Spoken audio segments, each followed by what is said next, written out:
que é o melhor, assim, o benefício da gente prestar atenção nisso? Qual que é o benefício da gente encarar de frente essa frieza do marido?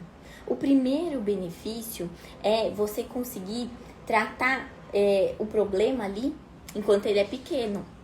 Por quê? Porque quando você está falando de uma frieza do marido, você precisa descobrir ali o que está acontecendo. Você precisa, além de ter essa sensibilidade de perceber, entender o que está acontecendo. Então, quando isso começa, esse é o momento. É como se fosse, se a gente falasse assim, tem um filhotinho de leão ali pra gente cuidar, pra gente alimentar. O filhotinho de leão é muito fofo, né? A gente consegue alimentar tranquilamente. Mas a gente só faz isso porque ele tá pequeno. A gente consegue cuidar, a gente consegue tratar, a gente consegue se aproximar. Então, o que eu quero que vocês prestem atenção e entendam que vocês precisam, o melhor momento de encarar isso, essa frieza do marido, é logo que ela começa. Não dá pra deixar a situação ficar incontrolável e você ficar tentando supor o que tá acontecendo e deixar ali, o leãozinho crescer, até uma hora que você não consegue mais domar, você não consegue mais controlar essa frieza, você não consegue entender o que aconteceu. Então, o melhor momento para você fazer isso é quando o negócio ainda tá pequenininho, quando a frieza ela acabou, você começou a perceber esses sinais. É esse o momento. E isso vai ajudar também e vai evitar que esse marido, por não ter ali dentro do relacionamento você como uma companheira de verdade, entendendo ali o que está acontecendo com ele, isso evita que o seu marido ele procure que ele busque isso fora do casamento. Tanto em relações extraconjugais, quanto em vícios, né, de jogos, por exemplo, vícios em outras coisas, como pornografia, quanto viciados no trabalho. Então, o fato de você tratar isso logo no começo, evita que esse escape, essa válvula de escape que seu marido tenta ter, desse problema que ele tá tendo, que isso aconteça, tá? E você tem que encarar essa frieza do seu marido também, não só como uma coisa ruim.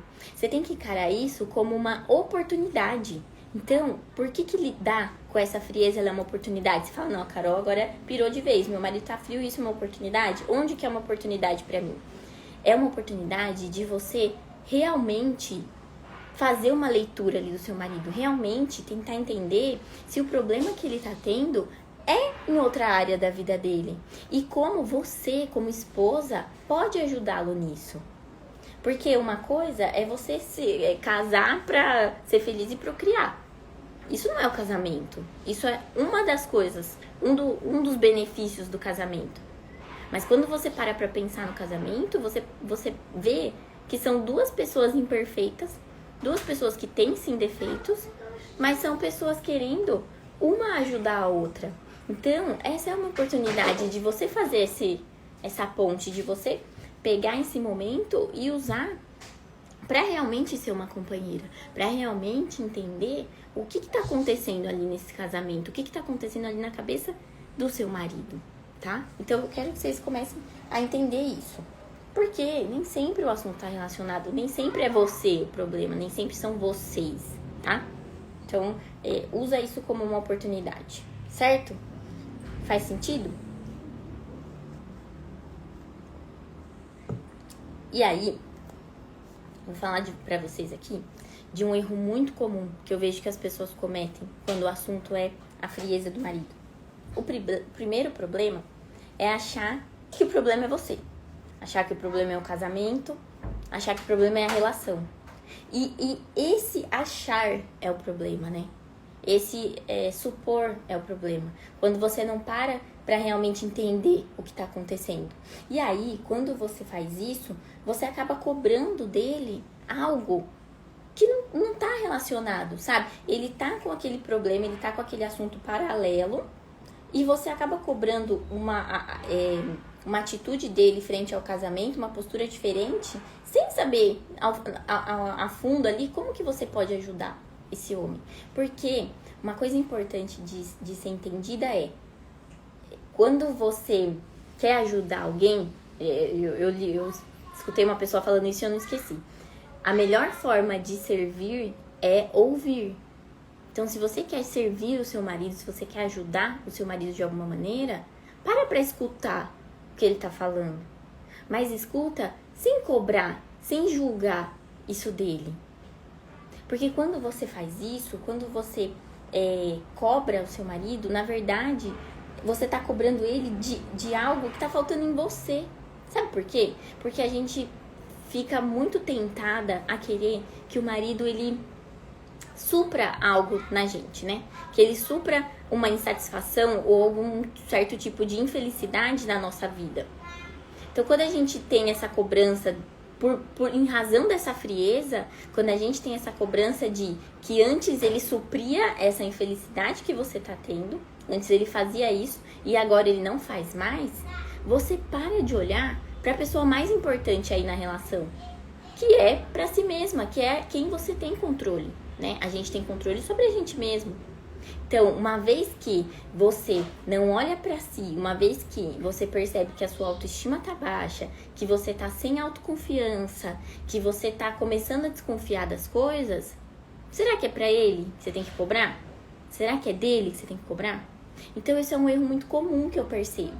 Vi o marido frio, mas não para pra analisar se esse mínimo aí, ele tá sendo feito. Porque pra gente se relacionar com o outro, a gente tem aquele velho ditado, né? Pra gente ter um casamento, a gente não pode ser 8 ou 80. O 8 é aquela mulher que ela se anula pra tudo, né? É aquela mulher que ela deixa de viver pelo casamento, ela deixa de viver pelo marido, ela deixa de viver e ela começa a ter uma baixa autoestima muito forte. E ela fica muito dependente emocionalmente desse marido. E tem uma hora que esse marido, ele começa a se sentir muito cobrado na relação, principalmente quando ele tá passando por um desafio, né? Então, nesse caso, nesse exemplo, se o marido tá passando por um desafio, seja, vamos supor aqui, tá? Um problema familiar, um problema com o pai, um problema com a mãe. Se ele tá passando por isso e ele tem uma esposa que tá dependente emocionalmente dele, e antes ele conseguia suprir essa dependência emocional, agora quando ele vê essa atenção aí dividida, ele começa a não conseguir suprir, entendeu? Mas não porque ele não ama mais a esposa, não porque ele tem outra mulher, não porque o amor acabou, não é por isso. É porque agora ele não consegue suprir essa dependência emocional que antes ele conseguia. Deu pra entender? Faz sentido isso pra vocês? É importante a gente ter esse entendimento. Então, tem esse 8 e tem a mulher que ela é o 80, né? É aquela mulher que ela começa a ter uma autoestima tão grande, tão alta, tão inabalável, que isso acaba atrapalhando a relação. E quando isso atrapalha a relação? Né? Vocês podem até me perguntar, Carol, mas isso não é bom? É bom até a página 10. Por quê? O que acontece aí quando a mulher, isso sobe muito a cabeça? A mulher, ela se acha autossuficiente para tudo. E aí ela começa a se questionar, para que eu preciso de um marido? Se eu sou autossuficiente. E não é assim, né, gente? A gente precisa das pessoas para tudo na vida. A gente precisa do outro para tudo. E se a gente é casado, se a gente quer ter uma relação com o outro, é para um somar para o outro. Então, quando a gente começa a ter um egocentrismo muito grande, né, a gente no centro, quando a gente começa a deixar isso tomar conta da nossa vida, isso acaba atrapalhando as nossas relações, principalmente com as pessoas que estão perto da gente ali, tá? Então, o primeiro erro comum que eu vejo é esse, é você atribuir ao seu marido essa cobrança, você achar que essa frieza dele tá relacionada só com você.